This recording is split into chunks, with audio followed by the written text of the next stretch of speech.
we've had some manna from heaven falling and the ground is wet. We've been in a bit of a drought the last couple of years. We haven't had decent rain, so we're really starting to get concerned, but the pigs are in. So there's a nice boar up there. We tried for him the other night without success, and we're just about to plant maize, and normally they cause quite a bit of havoc in our maize, so we just keep the numbers under wraps. We don't go overboard. We manage mainly the boars. Don't like shooting the sows for obvious reasons, because they're our breeding stock. We like having the pigs around, but when it comes to maize planting season, we just need to stay on top of things.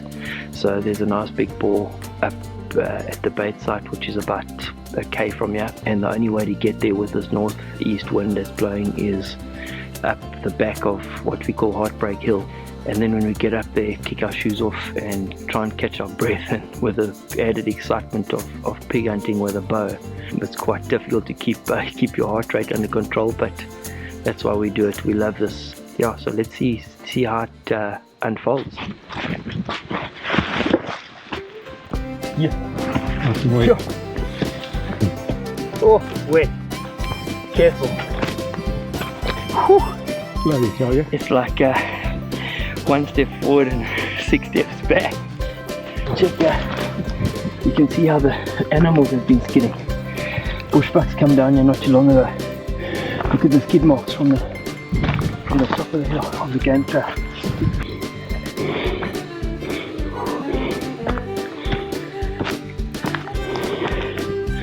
Man, this path is wet.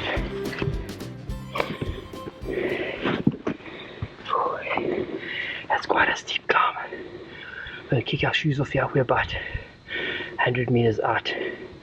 There's a nice wind blowing up at the top there. I can hear it, but where we're at now, it seems to be going the wrong way, but it often happens a bit of a backdraft.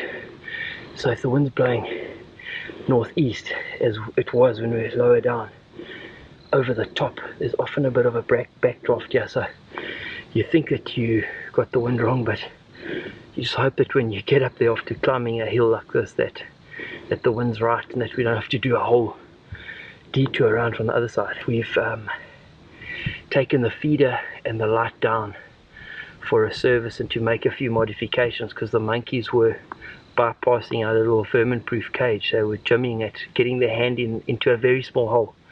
So we've had some modifications done, taken it down, and it was too wet to get up with a vehicle today to put it all back up. And knowing that we were probably going to come for pigs, we didn't want to scare them, so we decided to not change anything at the bait, and we're going to be using a red light on a rheostat, turning that up slowly, hoping that the pigs don't spook. So many variables to this. Let's see what happens. We're about 30 meters out. You can hear him pushing the bones. So I'm gonna knock it out right now.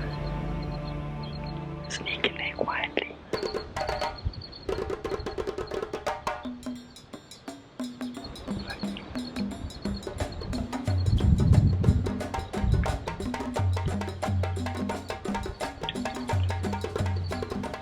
These animals are fantastic. Their sense of smell is phenomenal. Just their sixth sense. I don't know if he smelled us or what happened, but maybe the red light's affecting him. So he walked out, and he came right next to us. We thought he'd caught a whiff of us. He was grunting, and so we decided to walk out, and we're about 20 meters. Now he's rattling bones. He's back. I don't know if you can hear that, but we're going to sneak back in there and try to turn the light up, and let's see what happens. Damn, this is exciting stuff. I feel like a kid that's got 2 Christmas presents because I'm getting a second chance at this.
I've hit him a little bit further back than what I prefer to hit him, but using quite a solid fixed blade G5 striker broadhead with a big cutting diameter, so we should be fine. Man, I don't know what to say. There's nothing that gets my blood pumping and my heart pumping, thumping like this. Yeah, leave it at that. Let's get out of here. This pink torch actually belongs to the cameraman, so just for the record. Listen, that was quite a intense 5-10 minutes that we sat there watching those pigs. After, when we went in the second time, a sow had joined him, and it took quite a while for us to tell which was the boar and which was the sow, until we turned the light up sufficiently, and John managed to look through the camera and identify the boar as the one on the left. So fortunately she's quite skittish, so she moved off, which was quite nice, got her out of the way. Often they stand behind and you can't take a shot, and he was facing us and quartering on for what's felt like forever, and eventually John said, okay, get ready, he's going to turn, and I drew and he turned beautifully, but I shot a little bit back from where I'd like the arrow to have gone, and earlier on when I was practicing this afternoon in the daytime, I was shooting an inch to the right, so I said to myself, just remember to shoot a bit left, and I think I overcompensated, not making excuses for a poor shot. We've shot many pigs in the middle of the body, between the front and back leg on a broadside shot, and you often hit liver, back of the lungs, liver, and it normally ends well. But there's no telling, there's so many variables to this. Fortunately, like I mentioned, I'm using a big cutting diameter broadhead, a fixed blade broadhead. We've hunted many pigs with expandable broadheads, but with the bow that I'm shooting with, that isn't a very high poundage bow, so I always advise to shoot bush pigs with a fixed blade broadhead, and I stay away from the expandables. It's 11 o'clock now. We're going to give this pig half an hour, mandatory half an hour. Age-old saying, it says fool's rush in is ever so true, and we've learned that the hard way. So we've decided we're just going to calm ourselves down, take a deep breath, regroup, and then we will drive up, put the Jack Russells onto that ball, and grab a spear, and like I say, hopefully it all ends well. Yeah. These dogs on turn back. So. Brendy, be careful, please. Yeah.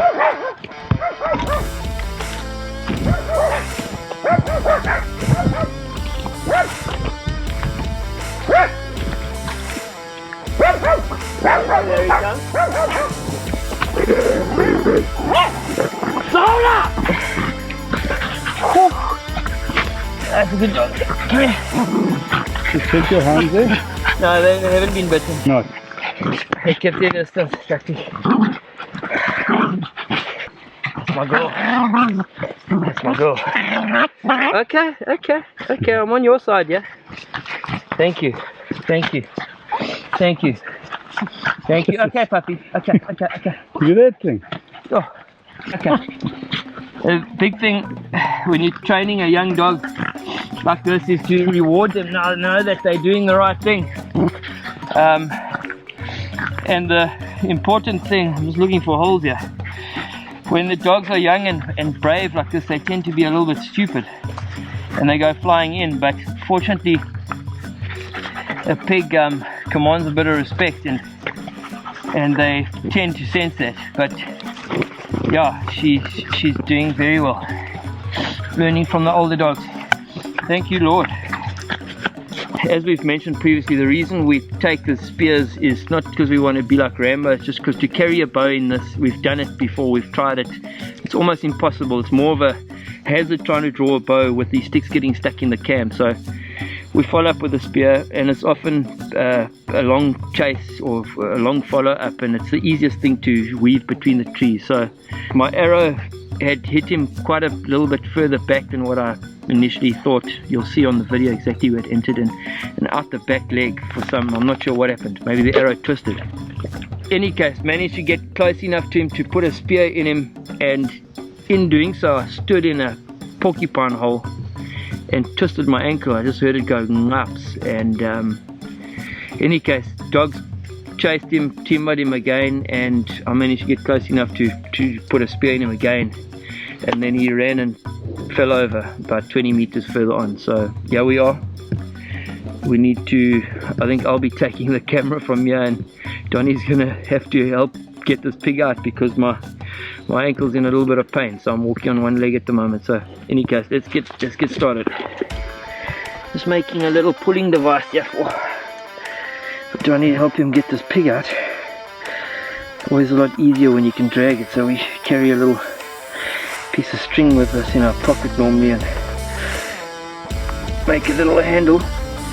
There we go, bud. Go. Get around this corner here.